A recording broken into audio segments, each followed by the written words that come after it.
Hello YouTube friends, welcome to the Red Parrot channel. I am your host, Mary Ellen. This is the first episode of #Roxy's Journal of Stitchery, hosted by Sarah and Rachel at Roxy Creations and Roxy Creations by Sarah. They have hosted, I think, 6 stitch-alongs, and I've done parts of some and always watch the ones that they do, even if I'm not stitching. And this time they are doing a 6-month stitch-along that is really interesting to me, and that is to create a still life with collage stitchery and improvisational stitching. On board for that. So let us work on the setup. So let's start at the end and then we'll work our way back to the beginning. So step 1, we were supposed to get, or it recommended that we get a frame, and this is a frame from the dollar store, $3.50, which is not $1. And this is going to be my final mount frame for whatever I do. And one of 2 reasons: one, you want to have your work fit a frame, and 2, you want to have enough extra fabric so that it can peel around the corners here, so when you actually mount it, it fits and works. So let's dive right in. We will see how far I get. I regularly start things new at January and then peter out, but I think this might be a keeper. So let's open her up.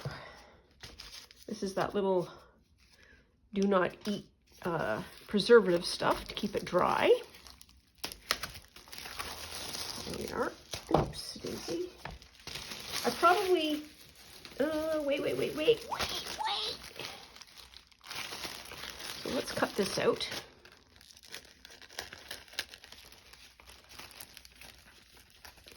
I feel like opening this is more of a commitment. It's like you've already opened it, you might as well do the whole thing now. There we are. I'm going to keep that because that has got the canvas size. So my finished, do we have a blank sheet? Blankish sheet? Here somewhere? Anyone, viewer?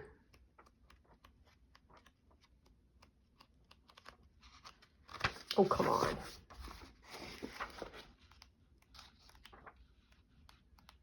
We're just going to have to do it in big font. Well, we're just going to do it in big font. That's all there is to it. Oh, that's the center. Okay. So, we need something that is, let's use dark marker, 12 across by 16. So I want 16 high and 12 across. So it's going to look like this.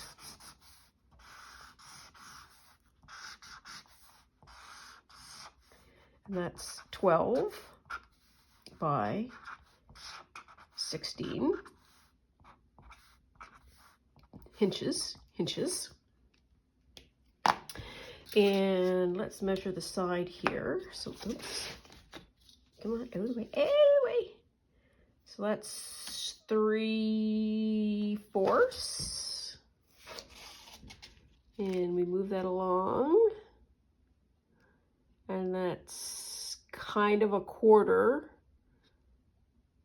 but maybe 3/8. If we do 1 1/2, 1 3/8. I will feel better if I do 1 1/2,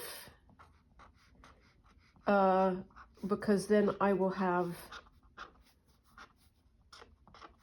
will know that I have enough, if you know what I mean.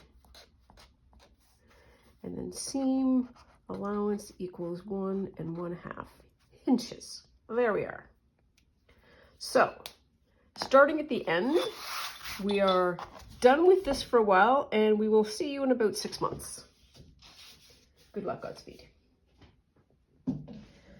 So, I'm probably going to staple this to that, and this is going to be our our working document. Put this away. And so I watched Rachel today, and she has a beautiful large piece of wool blanket that she is going to be stitching on. I do not have such a thing, but I do have a man's linen shirt, which I am on board for using. So one of the things that I thought would be really interesting is to use the buttons as a feature element on the design. So let's button this up and see how wide it is. And the same thing with the pocket. I'm not opposed to giving the visual representation of where the material came from.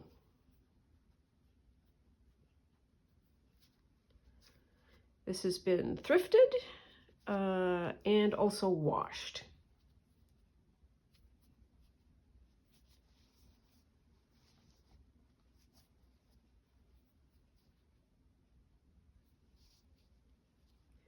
I will tell you the size of the shirt in a second. It's a beautiful neutral color too. Beautiful oatmeal. So it is an XL, and never buying fabric without the tags. It is, okay, 68% cotton, 32% linen. Fair enough. Fair enough, good enough. So, what is my new width measurement? Doesn't really matter. I can cut this out. I'm going to cut the front panel out just as it is. And this is sort of your standard way of being able to break down a man's shirt. And that is step one. Start at the side seam. There we are. And then cut your way up. We're using the good scissors, and I'll try and be quiet so we can enjoy the shoo, shoo sound of the scissors in the fabric.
thought was wonderful. So what I have left is 2 very large sleeves that are still attached. And so that's going to be about a ½ yard or so of fabric. And this is the whole back, which is also a whack of fabric. And we also have a collar and cuffs if we need them. So we've got that. Step 1 is done.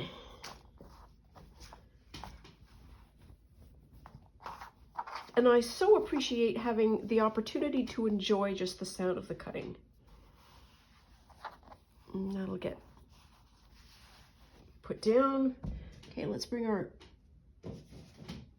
I lied, we're gonna see it almost immediately. There.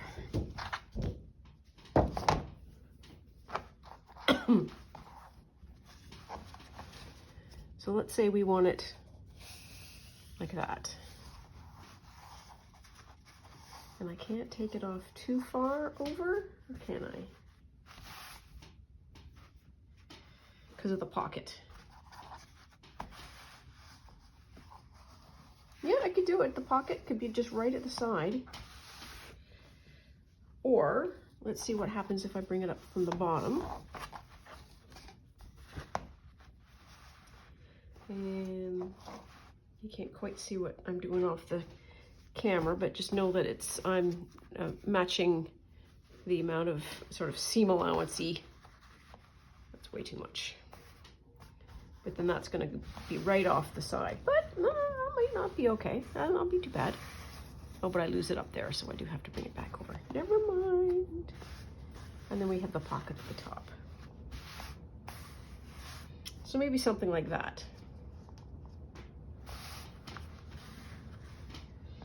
And so what Rachel was doing for the first bit of her background is sort of doing a gentle tuck under.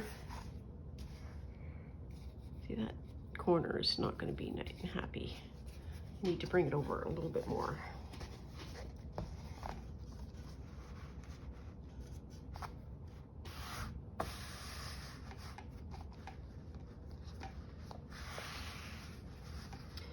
Well, it's not quite down the center. Slightly offset.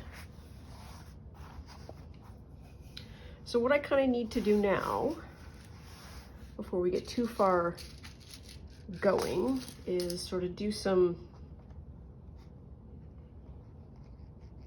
limits, maybe. Just say that's what the size of it's going to be. And what I might do is create some basting stitches or some pencil marks that allow this. I might straighten it up off the camera just a bit, doing this as much so that you can get the idea of what I'm doing. And just general. I was watching poor Rachel do this, and she just got absolutely chomped by pins. And I felt so badly for her, because that, I understand how awful it is to be stabbed by a needle or a pin, because it's, you never see it coming. You know, you're vigorously doing something and then you just get confronted by a point. So there we are. That's that. And her next direction was to cover the top 2/3 by something that was kind of neutrally wallpapery. So 16 times 2/3. Am I going to be able to do that? No, I don't think so. Hang on. Just going over here, because there's a calculator over here, and I just want to get the distance right. Onzi.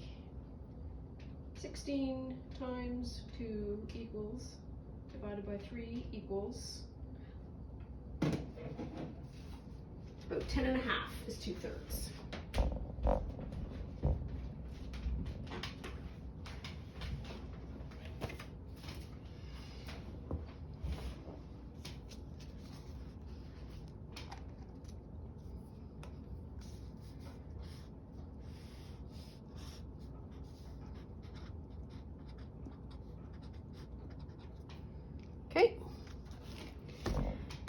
12-inch ruler,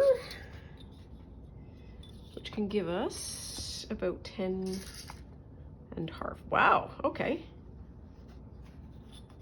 So we've got that. Got that. And Rachel had pulled a lot of fabric, and I have 2 pieces of fabric here, so I think I am might not have enough. But this is why this is a 6-month-long project, because we can go back and revise. I'm going to need to just base that down so it's flat. So the 2 pieces of fabric that I have with me are linen item number 1, another shirt, which is kind of dark, but might be nice in pieces. And I have this, which is, let's get the front showing. There we are, that. And this might be a nice section to use because it's still neutral. It doesn't have any of the flowers or anything in it. But using that might be good. So I'm just going to fold this whole thing, not cut it, because I don't want to cut it yet, because I'm chicken. So if you put that down, and then maybe a little bit of this.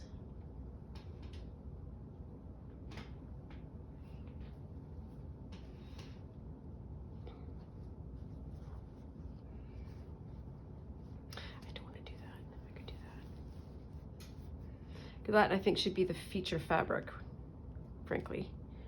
And then maybe 2 more bits. Okay, so I think we have a bit of a plan. While I'm here, let's just cut the sleeve, because I don't think I'm going to need the large piece. And again, I'll shut up as I'm cutting so that we can enjoy the sound of cutting.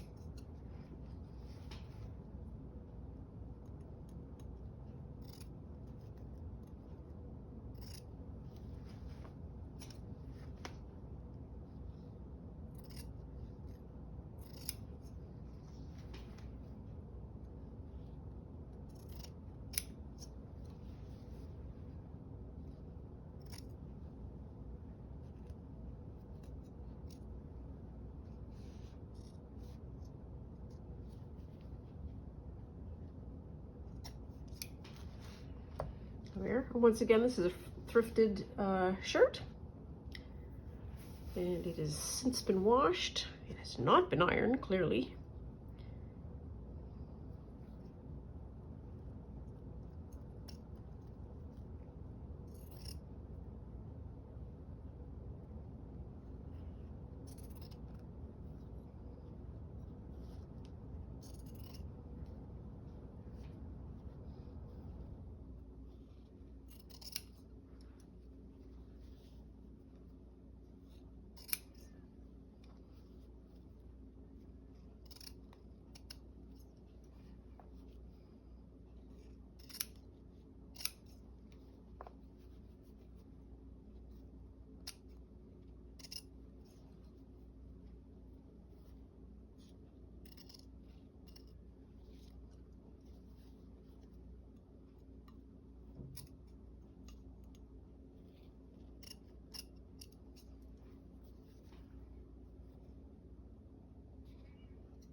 It's massively fun. Might do that. There. And now we've got another piece of fabric that we can use. Though this might actually go better for the table, as a tablecloth. Not sure. So what do? I think I'm going to stop here because we have got a base. You've got the general idea of what I'm going to be doing. I need to look for a couple of other fabrics to go with it. And I might come back and then just do some slow stitching with you where I do some basting of these fabrics on top. So thank you very much for joining. Always appreciate your company. Please take very good care of yourself. Stay out of trouble. Love you lots, and we'll see you soon. Bye now.